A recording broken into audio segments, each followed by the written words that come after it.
Hello and welcome to our Data Integrity webinar. My name is Catherine King and I'm the Director for the Business of Data team here at Corinium. It's a pleasure to have you joining us today.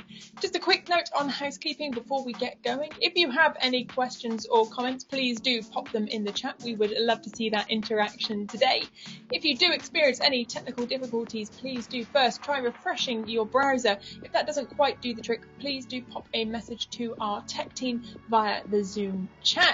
Now, with all of that said and done, let's dive into our sessions today.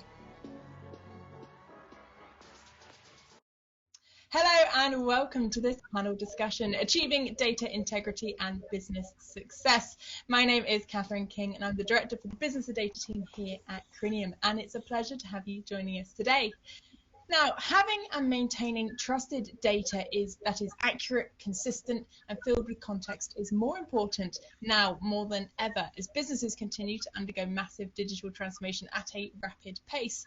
Leaders are tasked with integrating data into new cloud platforms and ensuring data quality expectations are met so that the data can be effectively utilized for strategic and operational initiatives, all whilst enriching it with context for businesses' decision-making, advanced analytics, and machine learning user cases. Now, today we are going to be joined by some fantastic speakers, but I am lucky enough to be co-hosting alongside David Woods, the Senior Vice President for Strategic Services in Precisely. So, David, welcome today. Thank you so much for joining us. No, great to co-host with you here, Catherine. Like Catherine, I'm super excited about today's topic and the panelists. The data integrity challenges continue to evolve, continue to get more complex, and the solutions that we're able to address with them, really are a convalescence of people, process, and technology. So we have a great group of panelists here today. By way of background, for those of you who don't know me, as Catherine indicated, I do run our management consulting arm within Precisely. Previous to that, I kind of sat on our panelist side of the house. I initiated and then ran the global data analytics program for Johnson & Johnson for about 7 years or so. Got to meet some of these panelists as part of that journey, which has been great. So as part of today's conversation, I'm going to be a little bit of kind of the customer perspective and a little bit of the consulting perspective, having worked with our customers for the past 15 years or so, addressing these challenges. So with that, let's meet our panelists. So ask for just a quick introduction from the panelists. I think we'll go and kind of in this order. We'll start with Morgan, and then we'll go to Hartnell, Guy, and then Dan, if you can cap us off with the intros. Hi, good morning. My name is Morgan Templer, and I am the Vice President of Information Management at Highmark Health. We are a national health provider located in the Pittsburgh area. So we have health plans, we've dental, we've got the full range of payers. So it's a really exciting opportunity. I'm excited to talk with this group, amazing panelists today. Awesome. Thanks, Morgan. Hartnell? Hi, my name is Hartnell Dumi, Chief Data Officer at Absaban Kenya Limited. I take care of data governance, artificial intelligence, business intelligence, and I'm happy today to just talk about data integrity and my experience in ensuring that this is working for business. Thank you. Great. Guy? Guy Taylor, Director of Data Science and Analytics at Booking.com, also Director of Experimentation at Booking.com. I spent the bulk of my career on the kind of exploitation of data side of the value chain, and more have focused on the full value chain, the integrity of data, and the way it affects just about everything that we do on the right side of the field. Terrific. Dan, last but certainly not least. Hi, everybody. Thanks for having me today. My name is Dan Power. I'm a Managing Director and the Head of Data Governance for State Street Global Markets, one of our business units, and really have been interested in data and data quality my whole career. And actually, one of the very first consulting assignments that I remember having was deduplicating a customer database for a company that made VHS videotapes from PBS shows. So it's certainly been something that's been on my mind for a long time. Terrific. Well, I mean, what a great round of introductions there, David. I think we've got a great group of minds here in the room today. So let's get started with the discussion, shall we? So in our recent data integrity trends survey, which I'm hoping one of my colleagues has put into the comment section now, but I know it's definitely in the description. So if you haven't downloaded that, make sure you do, because I'm going to be referring to it quite a bit throughout this conversation today. Now, 44% of the report respondents say that staff won't trust insights from data that don't confirm their gut feelings that they already have. So let's start off with exploring, what does trust in data truly mean to business and IT leaders today? Morgan, I wonder if you could start off by answering that one for me, please. I'd be happy to. I think that that's one of the driving questions that everyone is asking. How do we trust the data? There are really a couple of things that I would say really feed into being able to trust the data. The first one being data quality. We really do need to have the correct information, and we need to be able to prove that. We need to have metrics and analytics and dashboards so people can actually see that we are improving the data and that the data quality is appropriate. But even beyond that, I think we also need to be able to show them that we are actively working to enrich and clean and get the data correct across our different systems. And that involves a lot of the data governance processes that we're working through, from the data catalog to data lineage to having data mapping, data clouds, and understanding where our information is. The more we can show that we know what we're doing, where the data is, how we utilize the data, the better it will be, and the more trust that will actually grow with the business. I love that you're not just asking your leaders to blindly trust in it, because you should actually, the work that has to go behind doing that. Really great answer there, Morgan. Guy, how about you? What about yourself? Trust in data, what does that truly mean for your guys over at Booking.com? I think this is quite a complex thing to unpack. I think there are a couple of things here. What I notice is that the trust comes from, or the trust or the distrust comes from the domain who actually understand the data. They actually understand what that data should look like. They should have a feeling, being in the positions that they are, of what that data really should mean. So I'm repeating myself a little bit. So that comes to an expectation.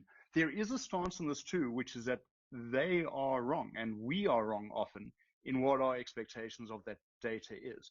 And really what I find myself in is managing a culture which is willing to take a look at itself and reflect on its own position on the data it's looking at, while also needing a very clear view on making sure that that data is reconciled and correct in its own right.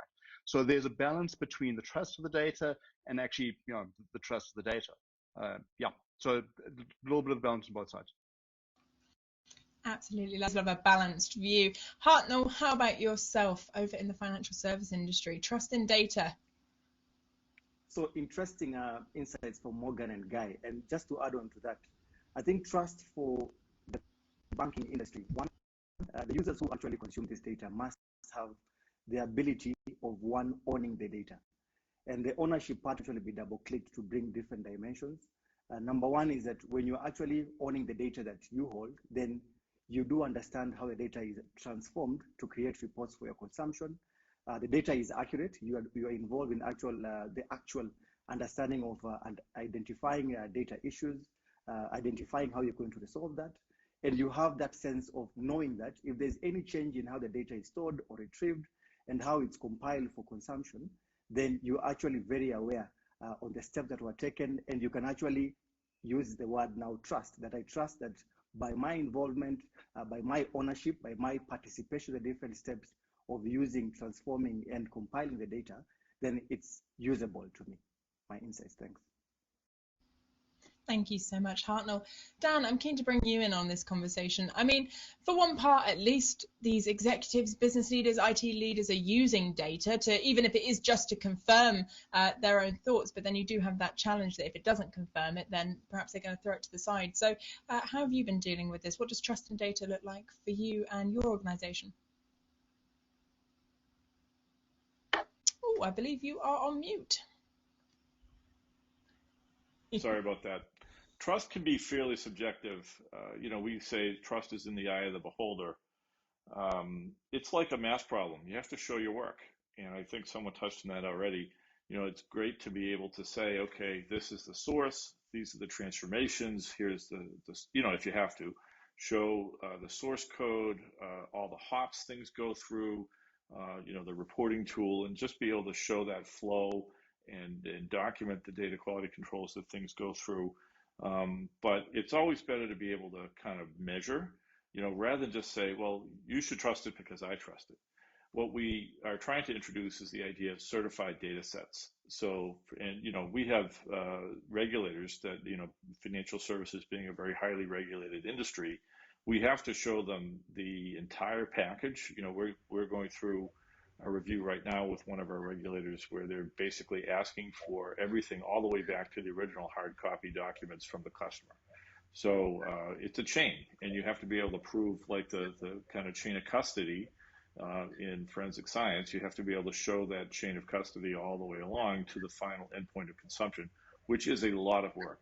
So hopefully you only have to do it once, or once every few years based on the risk, and you show your work, you document things, you kind of walk people through it, and they walk out feeling like, okay, this is a certified data set. And not only that, I now understand the process they use to make a certified data set, so that my trust in all the other certified data sets will go up as well. So hopefully you make that investment, and people are, it's very hard to prove a negative. And when someone says, well, I don't trust this data, and then you ask them why, they usually just say, because I don't. So it's hard to combat that, but what you try to do is to do it based on, facts and documentation and, diagrams and flow. And sometimes we're wrong. Someone says, I just don't trust it. And we dig into it, and we find out they're right. We've done studies of our data where the kind of gut feel of the executives who didn't trust the report was right on the money. And then that identified a lot of improvement opportunities for us in our processes and our systems. Thanks. Absolutely. Yeah. That I was just going to say there, David, before, I know you want to jump in with another fantastic question, but I actually wanted to come to you because you have so much ability oversight of the various industries that we've got reflected here and otherwise. And I wondered, when you saw that statistic, 44% saying that if it didn't confirm their gut feel, then they weren't sure about it. What was your thought when you saw that statistic? Were you surprised by it? Yeah, to be honest with you, I thought it was, probably a little bit even understated. I work with organizations all the time, and I think that the panelists are right. Trust is a very subjective thing, and I think Dan touched on some really important parts. There's a quantitative and there's a qualitative part of trust, right? The quantitative part of that, especially in some of the complex environments that require lineage, multiple systems, multiple transformations of information, that level of trust, you can almost have the proof points, as Dan talked about, and use some of the techniques. But the qualitative part of that, really being able to really make what we call informed, timely business decisions that we can trust, it's harder to do, right? And I think Guy talked about that a lot. And culture is an important part of that. And a lot of trust is really trying to build out a data-driven culture.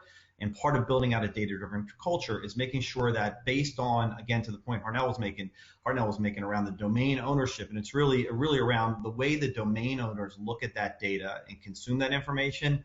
Trust really needs to be fit for purpose for them as part of that. So again, really, not surprising, and probably understated, really, depending on where you are kind of in that organizational realm. So Catherine, maybe we can kind of build off of that. And Dan, I'm gonna start with you to build off some of the points you were talking about, because certainly as we address this kind of data integrity, data trust challenge, as I mentioned and you kind of highlighted, there's some quantitative and some qualitative aspects of that, and that's really a big data integrity challenge. But curious, what are the other challenges that you guys have, and really all the panelists have, as it relates to data integrity?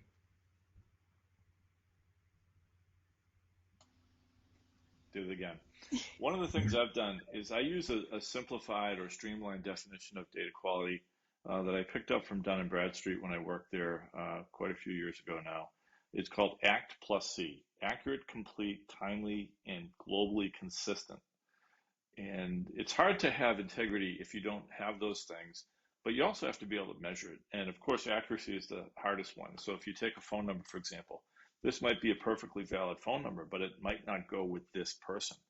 So, the accuracy is really confirmed, and you can do spot checks. And one thing that I remember is the formula for how many data elements you have to sample out of a total data set to have a certain level of confidence in the data. It's not that high. For 100,000 records, you may only have to sample, 100 to get, 95% confidence. So a lot of times people don't bother to do that confirmation or spot checking because they think they'll have to make thousands of phone calls when really it's not that bad. But the thing I show people is we know where the data came from, we know how it got to its destination, we know where the data quality checks are along the way. We have an agreement between the providers and the consumers of the data. We have, feedback mechanisms in place if there's an issue. How does the downstream consumer let the upstream people know, and how do they stay plugged into the eventual remediation plan? We have weekly forums, we have monthly forums, we have daily discussions, stand-ups. We've evolved a lot of process around data quality. What I'd like to see us do is apply more tooling, and also to have more AI built into that tooling, because a lot of times, the human eye can catch things, obviously a machine can't catch, but there's a lot of pattern and similarity testing and AI that can be brought to bear. And I think, ironically enough, the data quality vendors I've looked at anyway have been relatively slow to apply AI to their offerings. So that's something that I think would be a big help to bake those more into the underlying data quality offerings.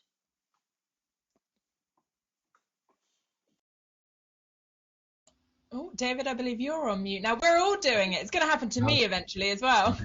Well, I think we're trying to be respectful when others are talking, so I think we're going to have to just deal with that as we go through. A highly respectful group. But I was bringing up the point, Dan, I totally agree. And what I've seen in the past is that organizations that have built a really good foundational scalable program, like certainly you guys have at State Street, really, one of the best programs out there, that next step change, if you will, to optimization and really blending in some of those unstructured, semi-structured data sets, using artificial intelligence and all the various disciplines of AI to help drive better outcomes, quicker outcomes, better business decision making tends to be a pretty significant challenge. So, Hartnell, I think, from your perspective, obviously with a financial services organization and some of the complexities from a regulatory and compliance point of view, some of your challenges, I think, probably echo a lot of what Dan talked about, probably have some other nuances. Anything you care to kind of add on to that or share? I can add three. The first one is on technology. I think Dan did a very good job in highlighting the ballpark of how we're having challenges with regards to the setup of data quality and different elements of data. On technology, I'm finding a challenge that I'm facing whereby regularly the speed of identification and resolution of data quality issues has been very slow. So by using warehouses and data that we actually store within our premise, then it's easier to actually identify and walk through with the different data stewards on how to resolve. But now we have the cloud and real-time streaming. So you now have a new challenge whereby technically you have now to start thinking about how do you actually identify and remediate data in motion. So people are now requesting for near real-time kind of data, requesting for near real-time kind of reports.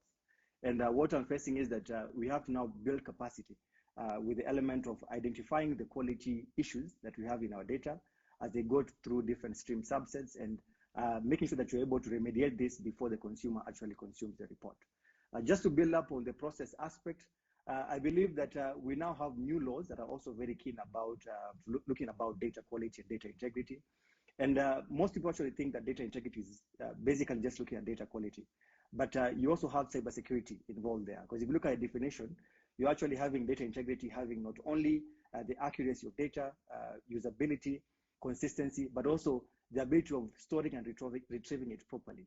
So you're having the data quality teams now intersecting very closely with the cybersecurity teams. You're having data privacy and protection teams now also working very closely. Your data health dashboards are actually now expanding because people are coming in different kinds of needs and regulations. So you're seeing that actually getting the right kind of skills and setup with regards to ensuring data integrity and not really data quality. It's not something that is only dealing with. That's something else I can also build as a regard to a challenge to what I'm experiencing in the banking sector. Thanks. Yeah, that's great, Hartnell. And I love the point about kind of data in motion, right? And things are changing, right? I mean, an old mentor of mine said to me one time, the speed of the internet is now, So I need my data to kind of match that, right? And the other big change that we have right now, obviously, is that in another analogy, people don't buy albums anymore; they buy songs, right? So people want very specific data sets in motion, and we need to apply those governance and data quality techniques around those. So, probably no better, person to build off of that analogy, obviously, than you, Guy, and some of the challenges that I think, from a Booking.com perspective that you're seeing, and really just based on your previous experience, really trying to drive out a lot of it, advanced data science for organizations, be helpful here.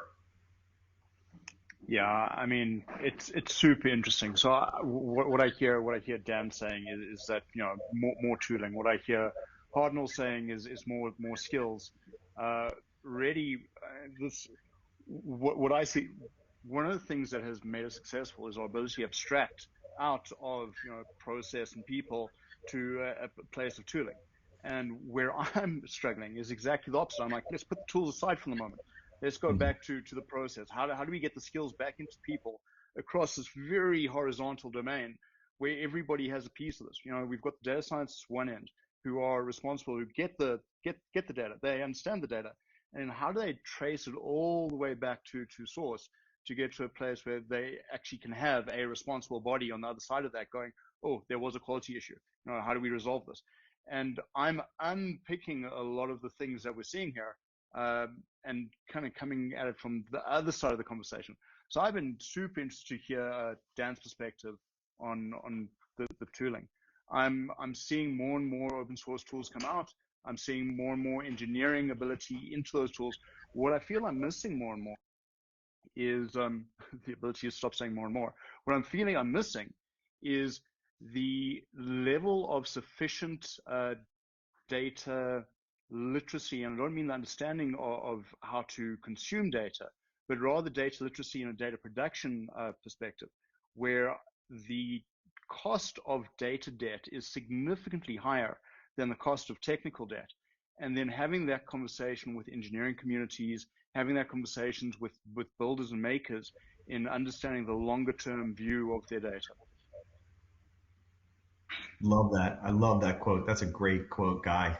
Thanks for that. So Morgan, why don't we build off that a little bit? And I think you and I have worked together in the past quite a bit. So I think we share a lot of the same philosophies and have shared some of the same scars as it relates to this. And I think, maybe from a challenge perspective, all three panelists kind of touched on a little bit of kind of people, process, and technology there, really trying to deliver capabilities, to an organization.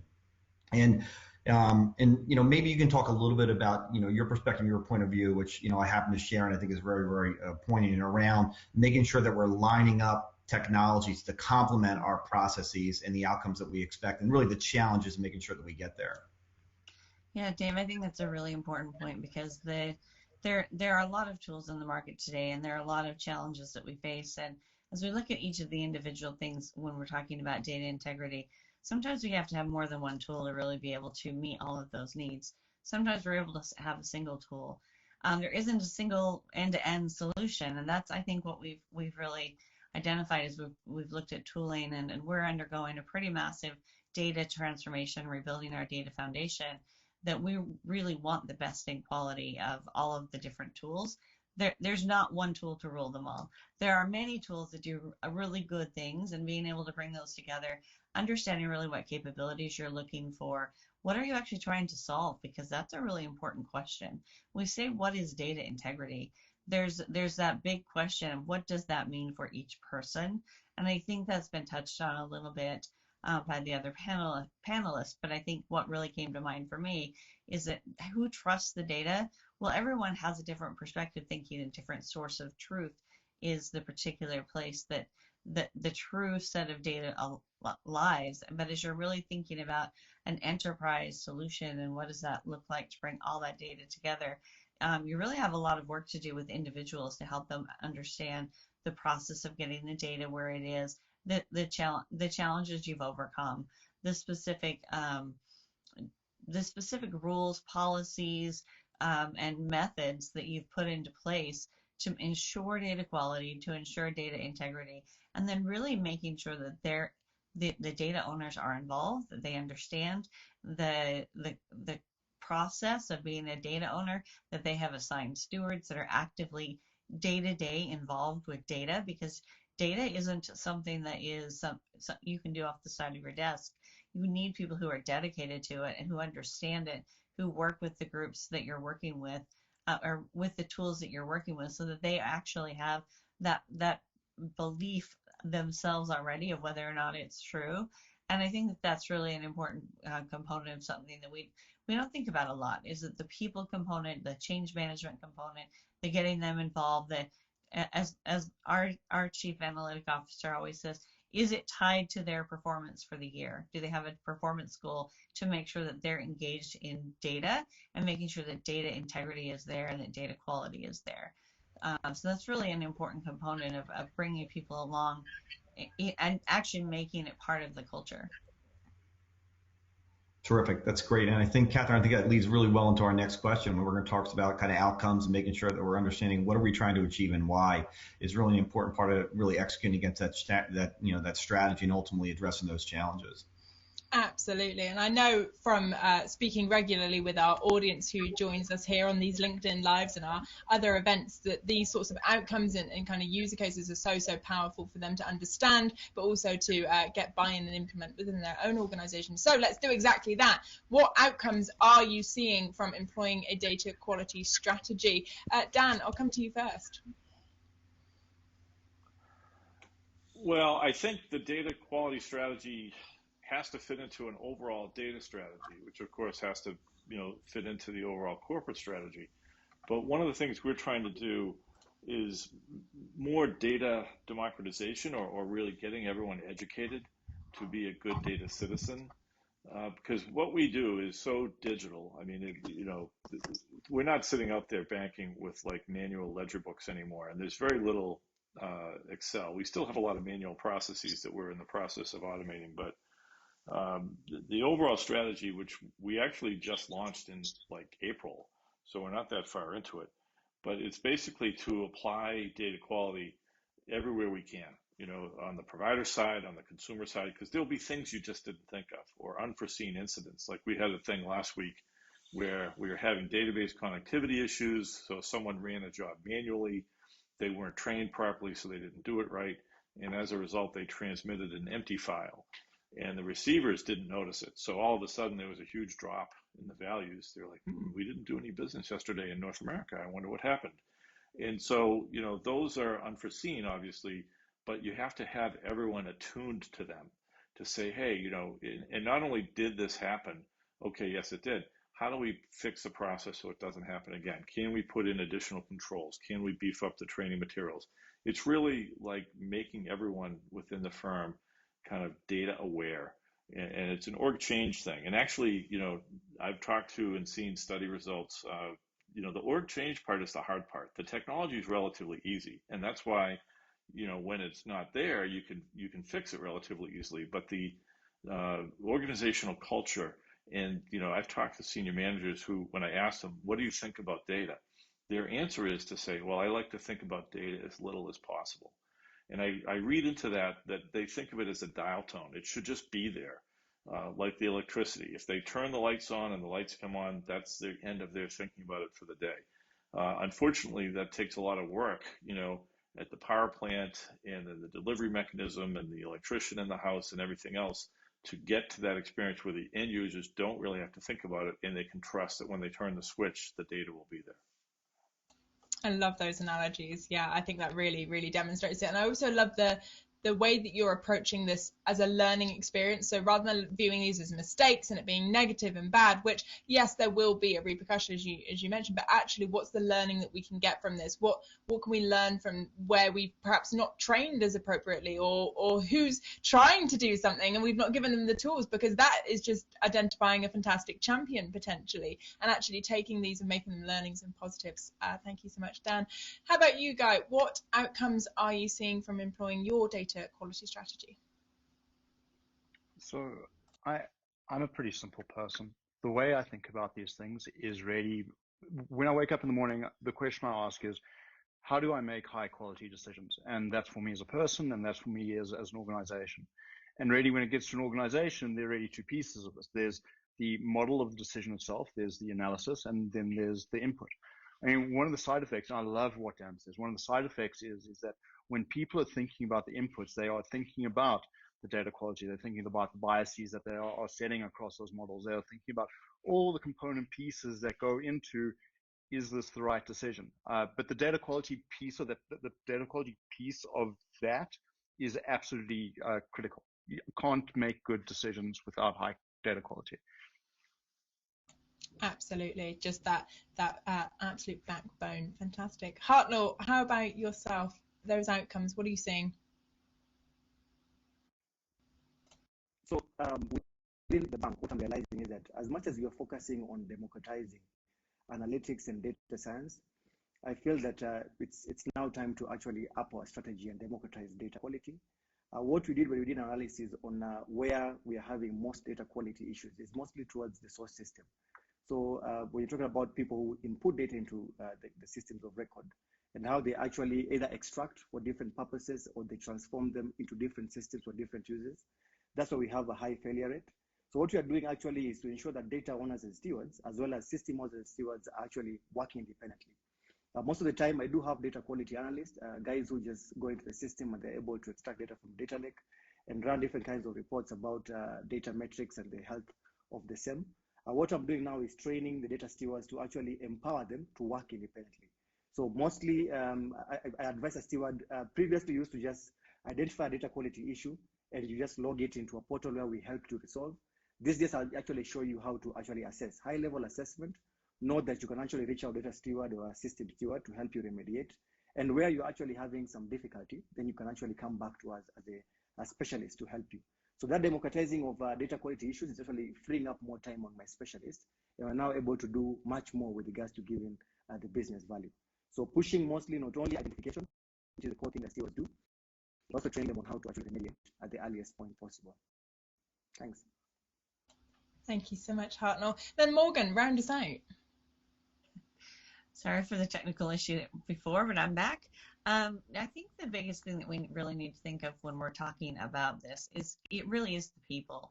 You know, you can have the best systems in the world, but if you don't have your rules defined, you don't have people understand it, what that means and being engaged, that's really an important component of it. I do like the comment on data literacy that we need people to have a better understanding about data, and I certainly can appreciate Dan's analogy of, you know, you turn on a light switch, you expect the electricity to be there.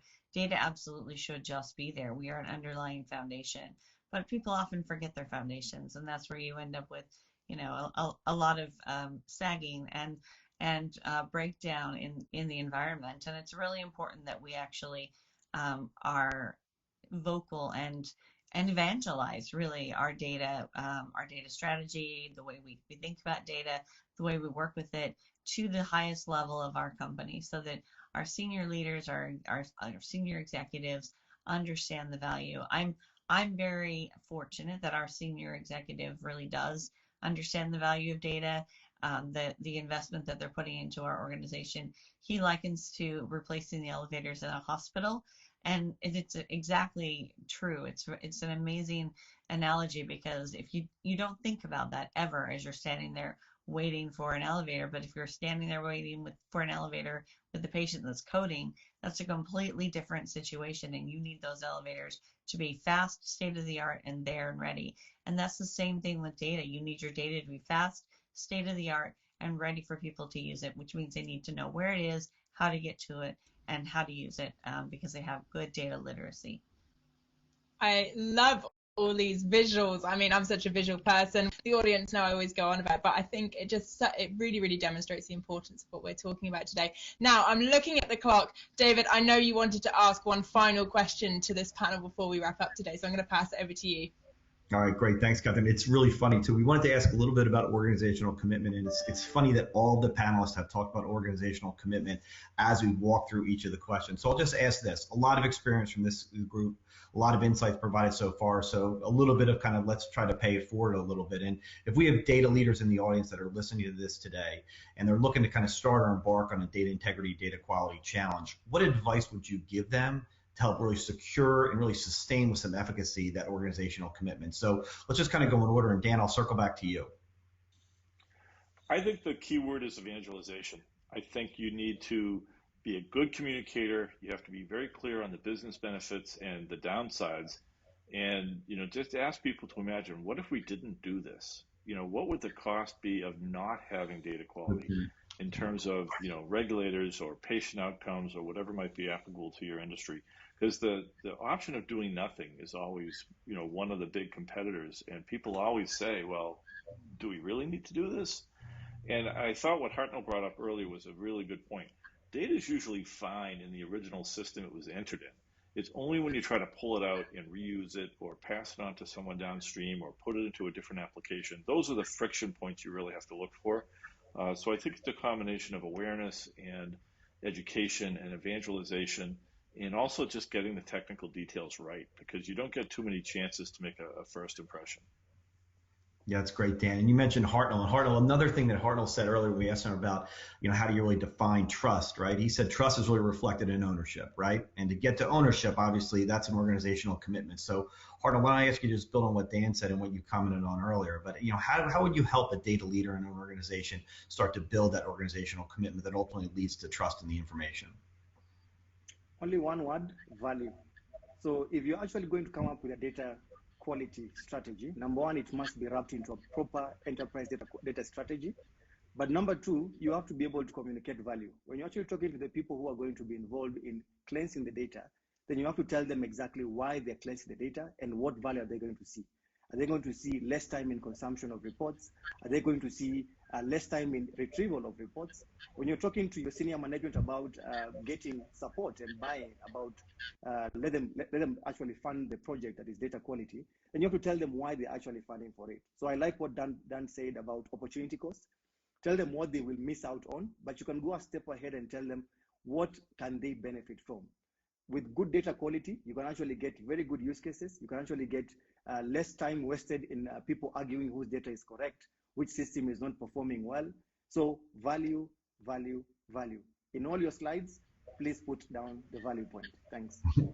Yeah, great. That's awesome. And Guy, I'm going to kind of turn to you here because I think you talked a little bit about that earlier when you said that, you kind of look at technology last, right? And I know you're kind of a big culture guy, and I know you're a fan of the Peter Drucker quote that I am as well, right? Culture eats strategy for breakfast. And I think you alluded to that organizational commitment and really trying to drive that data culture within the organization. So how would you help leaders, or if you were kind of coaching a leader in the audience today, to how to secure that? Any advice you'd give them? Yeah, I'm not going to say anything too different from what Hartnell and Dan have said. So for me, it's incentives. To drive behavior change, you need to have aligned incentives, understand what those incentives are. That's driving Hartnell's value points home. The ownership is absolutely key. Getting people to commit, getting people to stand in and own what they are producing, what they are trying to get feedback on. And that's the last piece for me, which is the transparency of what's being created, what's being delivered, and making sure that those feedback loops are in place to get the behavioral change that you need and moving quickly. Yeah, that's great, Guy. Transparency is often lost there. And Morgan, maybe you can kind of wrap up here for us on this topic. And I know, based on what, we've worked together in the past and kind of what you've alluded to so far, I know that everything that you guys do at Highmark Health is really focused on outcomes and working maybe from that patient all the way back, and really a commitment organizationally to get there. So how do you help drive that within Highmark, and how would you recommend other leaders approach that? I think the statement of value is really important, but I think even beyond just being able to state the value that you get from data and data quality is it needs to be customized for the audience. So if I'm talking to our finance, our CFO, I need to be talking about financial KPIs. If I'm talking to our clinical area, I need to be able to talk about patient outcomes and the value for care management. So when you talk about value, those value statements need to be applicable to the person that you're talking to. And really that starts, if I take it all the way back to your question, Dave, of what would I tell someone who's first starting out on this journey of building out governance and data integrity? Start with the people, let them understand what it is that's important to them. What are the most critical data elements?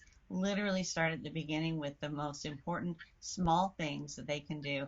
And it doesn't matter how big your company is, everyone can do that. And if you start with that small thing of what's important for each section of the organization, as you mature and grow and you can provide value statements for each one of those segments, that's going to make your case much stronger, and you're going to have a lot more support as you actually evangelize the need for this to be an important and central strategy for the organization. Yeah, that's great. I mean, personalization of that messaging and that narrative is really, really important based on your audience. What works at a C level certainly won't work at a blocking and tackling level. And then taking that crawl, walk, run approach and incrementally proving that value along the way is really, really important. So, terrific time here. I tell you, I've been doing this for 25 years. I've got 4 pages of notes just from the conversation here today.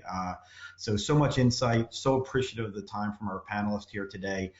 You guys giving back to the community and the audience about things that we've learned, things that we've made mistakes on and wish we had done differently, and really kind of what we're thinking about moving forward, I think is largely beneficial and helpful to the audience here and really, quite frankly, selfishly to myself as well. So great conversation today, Catherine. Thank you so much, David. Yes, unfortunately, we've been so excited with the panelists that we haven't been able to address any of the comments or questions that come in, but thank you for sending those in. I'm sure we can do our best to write some replies in the meantime. But yes, thank you to our panelists. Thank you, David, for co-hosting with me and leading this fascinating conversation. We are now going to be talking about accelerating digital transformation with the 4 building blocks of data integrity. And I am joined by Tendu Yogurtu, who's the Chief Technology Officer from Precisely. Tendu, how are you doing today? Hi, Catherine. Great. It's a sunny day in New York. We had a little bit of snow, so we are ready for the holidays. Well, Tendu, you should know better than to rub the weather into a British person. It is not sunny out there, but I'm going to pretend it's a nice Christmassy scene in December. It's not. It's raining, but I feel that's authentic to the British weather. But I'm so excited that I've got you for some time today to talk about data integrity, a topic that I know is close to your heart and your passion set. And actually, I think that's the best place to start, if I'm honest. I think we should start with the most basic question, which is, what is data integrity and why is it so important? Catherine, data integrity is the trusted data with maximum accuracy, consistency, and context. And why do we care about that? We are going through digital transformation. And as we go through digital transformation, the volume and the variety and the complexity of the data that all of the organizations are dealing with is becoming a challenge. And if we don't have data integrity, if the organizations are struggling with their efforts to achieve data integrity, they cannot trust data. If we cannot trust data, we cannot trust the business insights that we are getting based on that data. So we are seeing main drivers for data integrity are around automating and accelerating the confident decision making, which is very important, especially in the digital world that we are living, and effectively minimizing the risk and effectively managing the complex regulations, the compliance regulations, and ultimately adding and retaining and growing the customer base.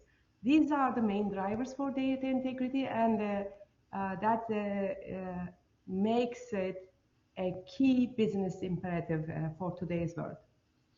Yeah, now, for any of our audience members who've tuned into content before or perhaps even the podcast know that I'm an incredibly visual person. And what sprung to mind for me, I think it's because you mentioned snow at the beginning, was almost like a big, one of those snowballs, right? That you can have that data quality challenge at the beginning. It might just be input data that's maybe incorrect, but the huge impact that's going to make down the stream with, as you mentioned, the decision making and the challenges that can then have for the business, especially in such a turbulent time that we find ourselves in now.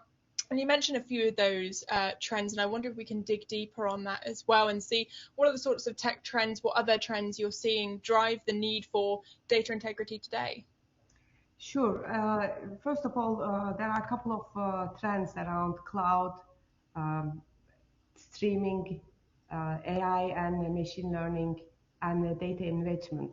Let's just understand ultimately these trends are driven by business trends. Cloud and hybrid cloud adoption has been accelerated within the last 18 months. And of course, COVID had a big impact, more video being streamed, We have more connected devices with Internet of Things. And data in general has a dynamic nature. All of the businesses are trying to get real-time business insights. That's how we are used to getting alerts and getting information on a daily basis in our personal lives. And the same thing is happening in the business, because all of the organizations are competing and trying to get their timely business decisions. Timely is very important because the definition of real time changes from organization to organization. And the dynamic nature of data, human mobility, combined with the demographics of these people moving in and out of certain retail locations or the business locations, for example, is a big driver for getting more competitive business insights and understanding the customer trends. So that dynamic nature of data is also driving the need for data has to be kept fresh. It has to be updated on an ongoing basis. Data silos are a big challenge for organizations as organizations are trying to have these real-time insights. This is driving the initiatives around streaming, which connects to the second trend, because gravity of data changing from on-prem systems to more cloud-driven and to be more mobile is also leading to handling how these data silos can be accessed and how data can be actually kept fresh between the on-prem systems, hybrid systems, cloud systems, and streamed to each other. So cloud, hybrid cloud, and streaming are almost kind of hand in hand. And of course, for enterprise organizations like financial services, banking, healthcare, insurance, the complexity of the data platforms is growing. It's not just cloud, it's not just private cloud. They still have mainframes, they still have IBM i-series platforms, traditional data warehouses that has to be integrated. So the cloud, hybrid cloud, and the ability to become more agile, more nimble as an organization is a big driver for these two trends, both cloud and streaming. And we have seen early that there was a more focus on reduction of cost. And I think now organizations are at a more mature adoption cycle. They are more focused on becoming more agile as a business. And then the third trend is around basically artificial intelligence and machine learning. What does that mean for the business? How do we handle this much data?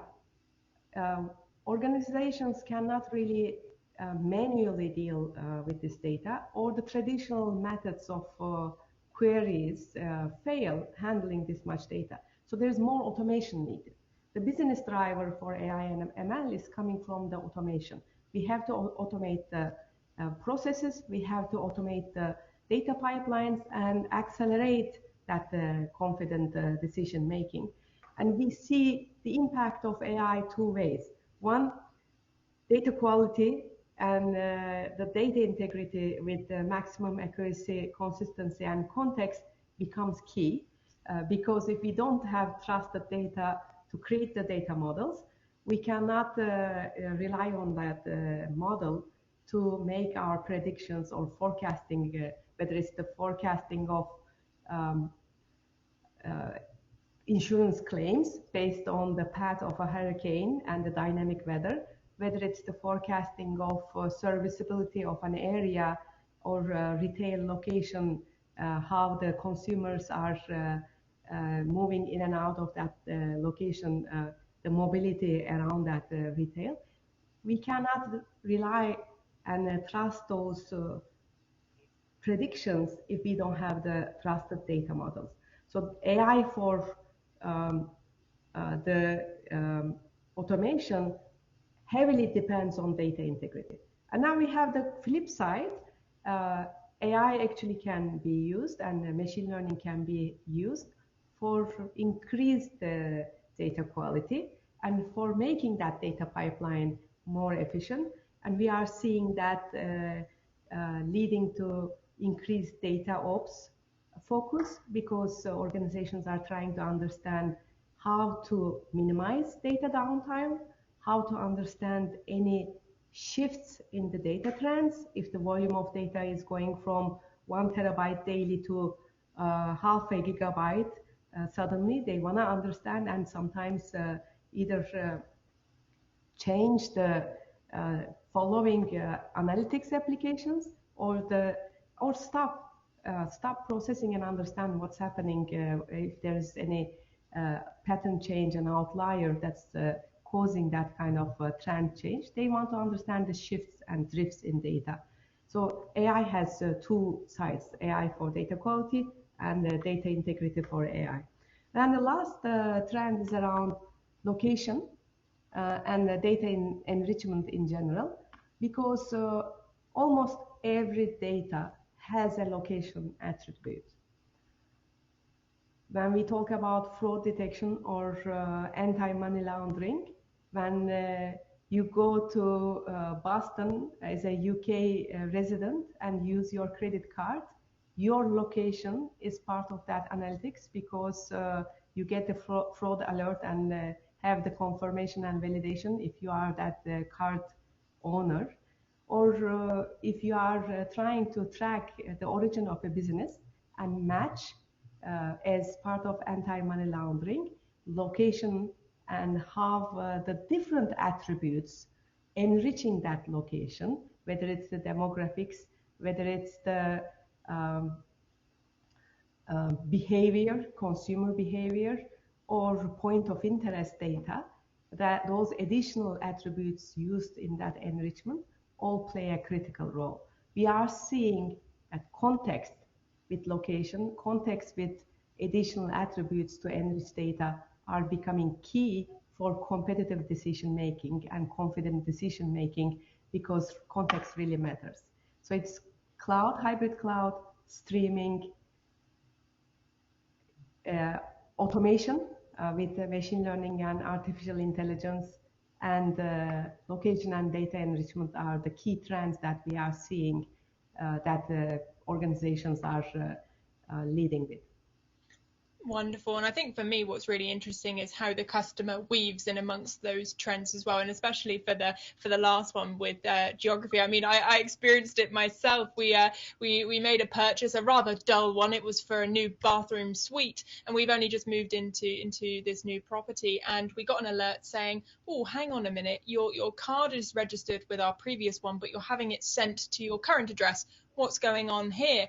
And you know what, I was thankful of that alert, because if it had been a fraudulent purchase, then that would have been a significant chunk of money leaving my account. But that geographic knowledge of my accounts and what was going on was really helpful. And I think the customer is going to want that level of knowledge in your data and being able to use it in such a way. But I'm very conscious, Tendu. I don't want us to overwhelm our audience, because it can seem like in whatever direction you're going to be moving in, whether it's still that you're having that journey to the cloud, or whether you're going down AI and machine learning routes and really leaning into that, it can be a bit overwhelming. So what do you recommend as you get started on your data and integrity journey? Kind of what's those key steps?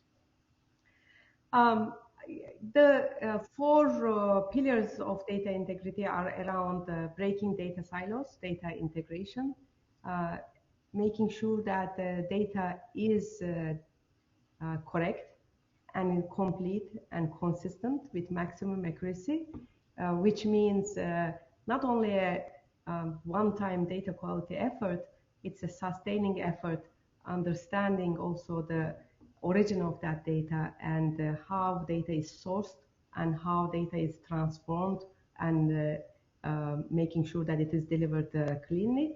And also we talked about location and data enrichment as the other pillars. So integration is important.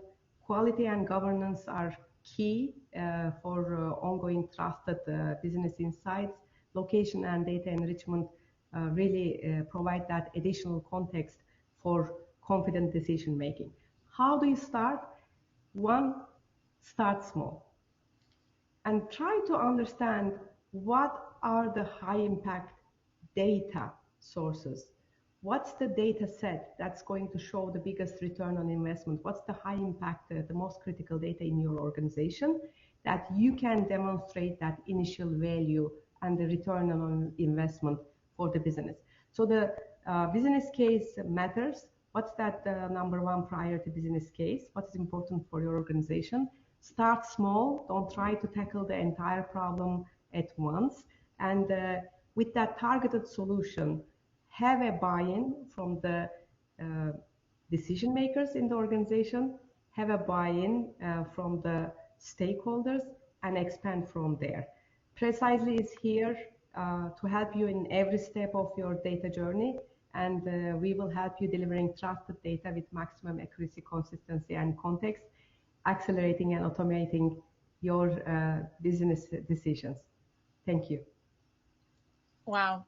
Absolutely incredible. And it's fantastic you mentioned there about what Precisely can do, and of course we'll include all the links in this event so you can make those connections for yourself. But I think what I'd like to end on, Tendu, is what would be your main takeaway for our audience today as they leave this webinar, as they continue on into their day? What would you like them to be thinking about?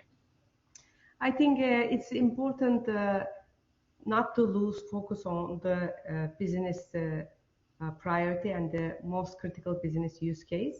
It's also important to think about the big picture with the data quality and data governance, and how the organization is actually going to provide a sustainable trusted data and trusted business insights initiative.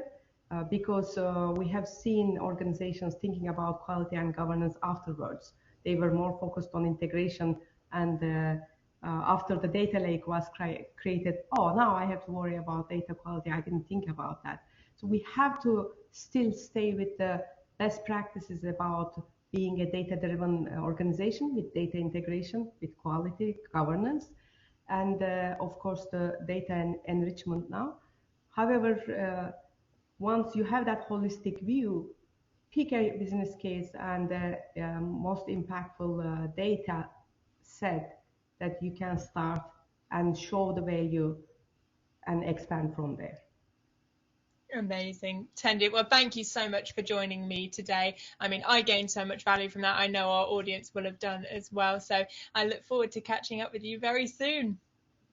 Thank you. Thanks for joining us. Wow, what an amazing hour of content. I have really enjoyed being the moderator and interviewer, and I hope you've enjoyed the content as well. Now, if that isn't quite enough, we do also have our data integrity report, which you can access on the Business of Data platform, and we even have this in audio version as well. You can access that in the same place. Now, of course, a huge big thank you to Precisely for partnering with us for this event. Without, we just couldn't have done it, so thank you very much. And it goes without saying, but we do wish you a very happy and healthy festive season, and we look forward to seeing you in the new year.